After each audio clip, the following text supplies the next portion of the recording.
So for this model of Samsung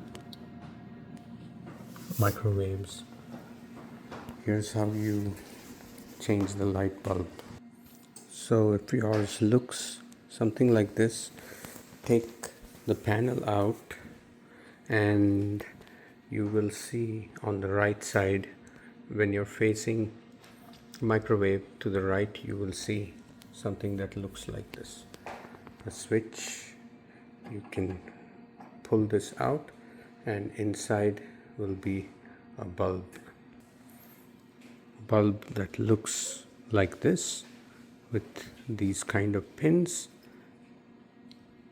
and it's a straight replacement. Once you unplug this, you put this one in and plug it and you're done.